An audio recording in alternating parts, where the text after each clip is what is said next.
Ya, jadi ada di Quran surah ke-7 ayat 189. Itu ada doa langsung sejak dalam kandungan. Minta supaya Allah memberikan sifat soleh pada anak Anda. Ya, falamma taghasyaha hamalat hamlan khafifan famarrat bihi falamma athqalat da'allaha rabbahuma. Nah, ini doanya.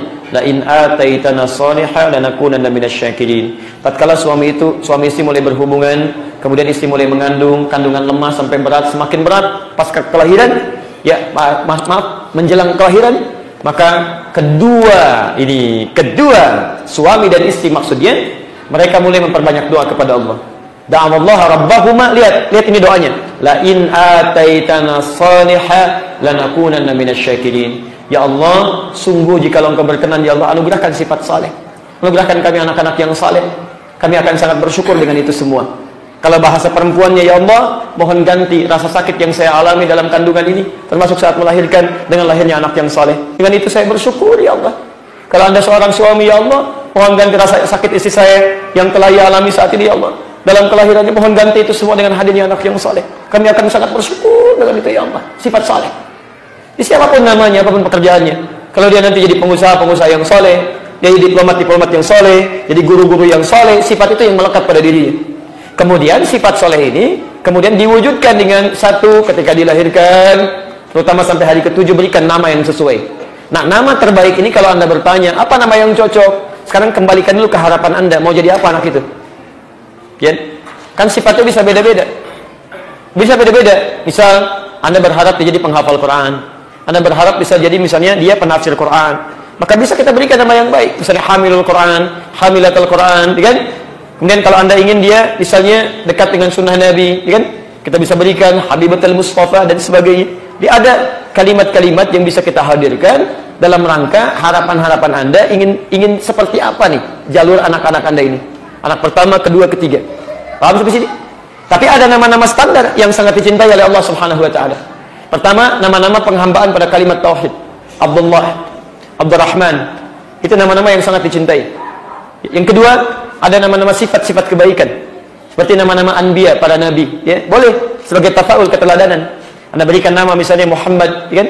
Supaya bisa meniru akhlaknya Nabi Muhammad sallallahu alaihi wasallam. Anda beri nama Ahmad, Anda beri nama Yusuf, ya.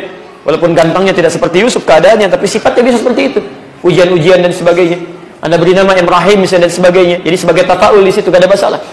Ya, tapi tolong awas, hati-hati. Nama ini harus sesuai dengan ikhtiarnya. Harus sesuai. Awas, dulu ulama kita mengajarkan, kalau Anda ingin anak yang baik, kemudian lahir laki-laki, ingin baik, ingin tumbuh sukses juga, fisiknya bagus, maka pelajari kisah tentang Yusuf. Bagaimana orang tuanya merawatnya, Nabi Yakub bagaimana merawat anaknya, pendidikannya, kesabarannya dan segalanya. Jika ingin misalnya ketika lahir, misalnya lahir anaknya perempuan, ingin salehah, ingin baik, pelajari tentang Maryam. Bagaimana Maryam ini orang tuanya merawatnya, ketika dikandung, ketika dilahirkan seperti apa. Ya, bukan, maaf, kadang-kadang sampai ke kita jadi berubah maknanya. Kandungan, ingin cantik salehah seperti Maryam, baca surat Maryam. Ingin ganteng seperti Yusuf, baca surat Yusuf. Masya Allah, kalau cuma dibaca saja, nggak pernah dipelajari isi yang pernah diamalkan, demi Allah saya katakan, sampai kiamat kurang 2 hari, nggak akan dapat itu. Ayo baca aja silakan. Ya Allah, saya kan sudah baca, kenapa nggak seperti Maryam? Karena Anda tidak mengamalkan amalan orang tuanya Maryam. Orang tuanya Maryam mengajar dalam kandungannya. Lihat ayat 35-nya, posisi paling kiri sebelah atas. Ya, di pertengahan. Rabbi inni nadartu laka ma fi batni muharraran fataqabbal minni. Ya Allah, saya bernazar ya Allah. Ya Allah, jadikan anak saya yang dikandung ini ya Allah sebagai anak yang baik, dekat denganmu ya Rabb. Falamma wada'at, ketika dilahirkan, qalat rabbi inni wada'tuha untha, ya Allah, yang lahir perempuan. Allahu a'lamu bima wada'at wa laysa dzakaru kal untha. Hei, perempuan pun itu mulia, punya keistimewaan yang tidak dimiliki oleh laki-laki. Maka dia mulai lakukan apa di antara sunnahnya? Wa inni sammaituha Maryam. Diberi nama terbaik, namanya Maryam. Wa inni, Maryam itu suci namanya. Suci, bersih, menjaga diri dan sebagainya. Ya, wa inni u'idzuha bika wa dzurriyyataha minasyaitonir rajim. Sunnah selanjutnya minta pertolongan.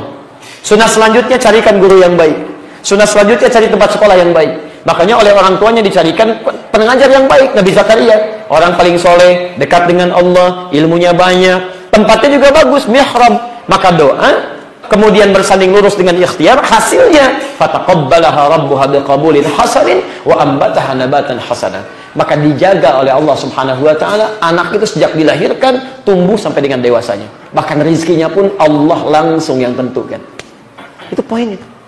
Ini bukan cuma Anda berdoa, ya Allah jadikan rajin sholat, jadikan penghafal Quran, ya Allah jadikan berbakti pada orang tua. Tapi ketika disekolahkan di tempat yang tidak pernah mengajarkan sholat, gurunya jauh dari Allah, memang favorit, tapi favorit dunia, akhiratnya nggak ada. Apa yang mau Anda banggakan? Jelas ya? Dan tolong nanti cari nama-nama yang banyak manfaatnya. Ya, nama-nama yang tidak ada manfaatnya jauhkan saja. Ahli dunia itu dengan dunianya, ahli akhirat cari akhiratnya. Dan hati-hati, awas jangan pandai mencari di Google itu. Google ini artinya ini, gitu kan? Kadang-kadang suka tidak tepat. Dan jauhi nama-nama setan. Ada banyak nama setan nanti. Khanzab itu nama setan, Misut itu nama setan, Dasim itu nama setan. Perempuannya Dasimah. Perempuan pakai tak kan di ujungnya. Muslim laki-laki, perempuannya Muslim. Mukmin laki-laki, perempuannya Soim laki-laki, perempuannya dapat.